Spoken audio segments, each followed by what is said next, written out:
Olá, hoje nós vamos falar sobre o recurso de PWM, Pulse Width Modulation, no RP2040, que é um microcontrolador usado aqui na Raspberry Pi Pico.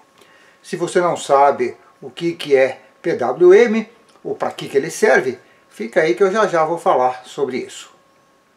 Eu não sei se vocês estão sabendo, eu estou escrevendo um livro em inglês, né, sobre o RP2040, o microcontrolador da Raspberry Pi Pico.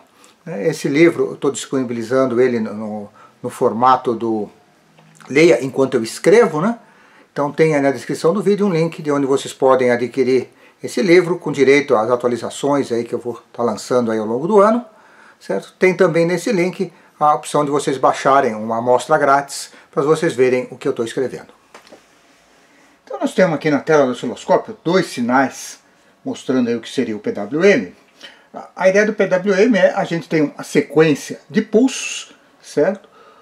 Esses pulsos aqui têm uma certa frequência, quer dizer, eles se repetem num certo tanto e tanto tempo. Então aqui é um ciclo dele, aqui é o outro ciclo, aqui no outro é um outro ciclo, o outro ciclo. Percebam que esses dois sinais aqui têm o tamanho dos ciclos iguais, a frequência é a mesma, é 500 Hz aqui no caso. Porém, o tempo que esse sinal aqui fica no nível alto é diferente do tempo que o sinal de baixo fica no nível alto. Então, o que a gente tem nessa PWM, né, a modulação na largura do pulso, é a ideia de você mudar o tempo em que o sinal fica no nível alto, sem mudar a frequência, certo? Então, esse sinal aqui de cima é o que a gente chama da onda quadrada, ela fica o mesmo tempo no nível alto e no nível baixo. Esse outro aqui, ele fica um tempo menor, certo? Então a gente fala no chamado Duty Cycle, que é o tempo em que ele ficou em nível alto em relação ao tempo do ciclo completo. Então no caso da onda quadrada é 50%, esse sinal aqui de baixo está com 25%. Quer dizer, 25% do tempo ele fica no nível alto.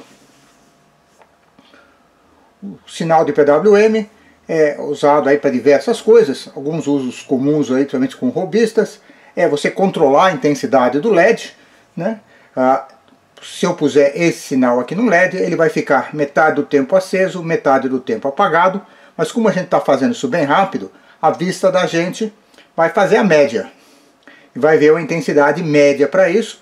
Nesse outro aqui, como ele ficou menos tempo em nível alto, o LED vai ficar menos tempo aceso, vai parecer para a nossa vista que ele está mais fraco. Um outro uso que a gente tem do PWM é no controle de servomotor. Então a gente tem os motores onde a posição do eixo é controlada pelo Duty Cycle, pelo tempo que o sinal fica no nível alto.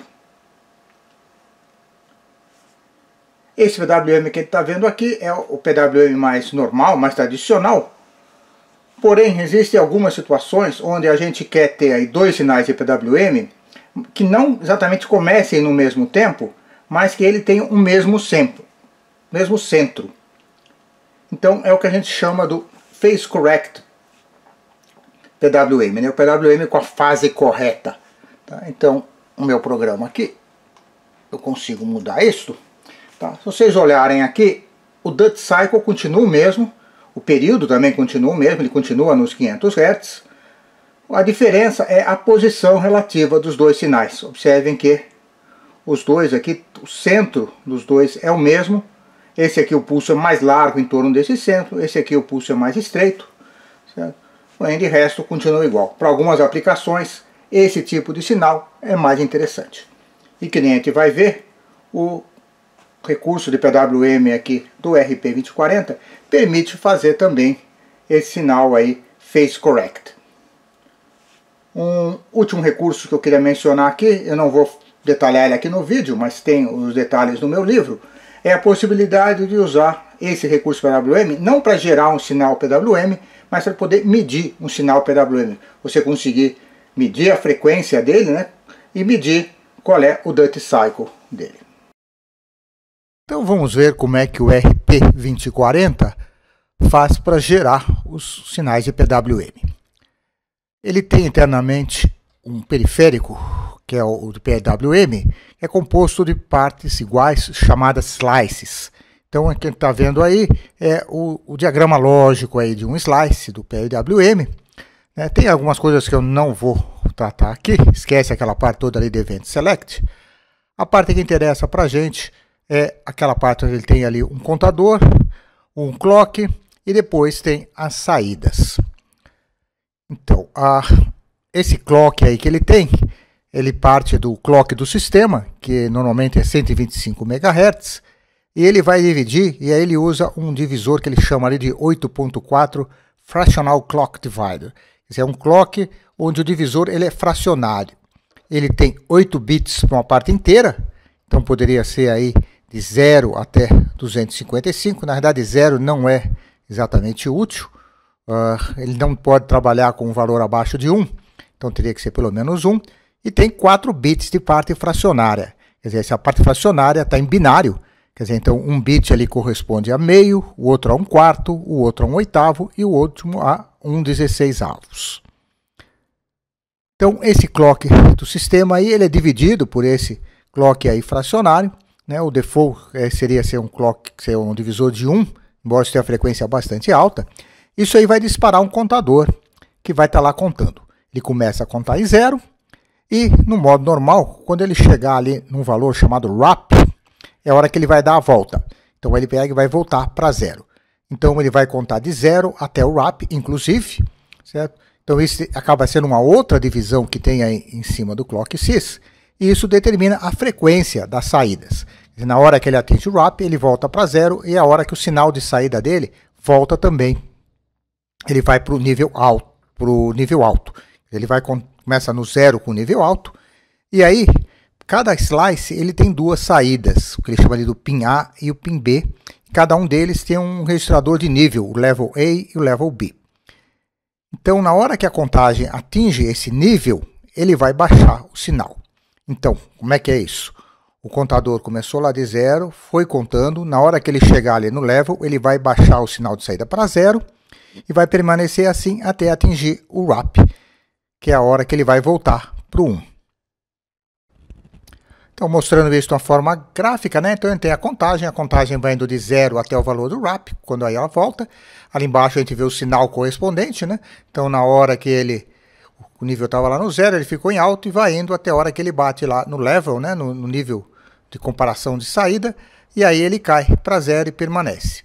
Então, pelo valor do wrap, mas sempre afetado ali pelo aquele divisor que tem antes, a gente determina a frequência e o nível vai definir ali qual é o duty cycle que a gente está usando. Eu mostrei ali no osciloscópio a outra opção que a gente tem, que é o Phase Correct PWM. E como é que é feito isso, né? Então aí o contador ele vai contar de 0 até wrap e depois ele não vai voltar direto para 0. Ele vai decrementando de wrap até 0. Então aí, como é que funciona isso? Na hora que ele está subindo o contador, né, partiu de 0, na hora que ele chegou ali no valor do limite, é a hora que ele vai pegar e vai passar o sinal do nível 1 para o nível 0. Vai manter em 0 até a hora em que ele bater de novo ali no limite, e aí ele vai subir para 1 e vai permanecer. Então aí nesse caso a gente percebe que a frequência que a gente obtém aí para o mesmo divisor, o mesmo wrap, é metade da que a gente obtém no PWM normal, certo? Mas de novo o wrap vai definir aí qual é o período e portanto qual é a frequência, e o nosso limite ali, o level, vai definir qual é o duty cycle, e o level vai definir ali qual é o duty cycle da nossa onda PWM. Bem, o RP2040 ele tem 8 desses slices, né? Cada um tem 2 saídas, então a gente teria aí 16 saídas de PWM. Né? Por outro lado, ele tem 30 pinos de GPIO, então o que acaba acontecendo é que você só pode usar 16 pinos de GPIO como PWM. Né? Você olhar a atribuição dos canais aí aos vários pinos, chega uma hora que ele começa a repetir, né? Então aqui essa é a figura do pico, né? Vocês vejam lá que no pino 1 ele começa no 0A, quer dizer, o canal A do slice 0, vai indo depois 0B, 1B, no pino 20 ele chegou no 7B, que é o último, e aí depois, nos outros pinos seguintes, a partir do 21, ele começa a repetir 0A, 0B, 1A e assim por diante. Ok? Então, primeira consequência que ele tem aí, não dá para usar todos os pinos de GPIO como PWM, mas a gente tem aí um número bem grande aí disponível.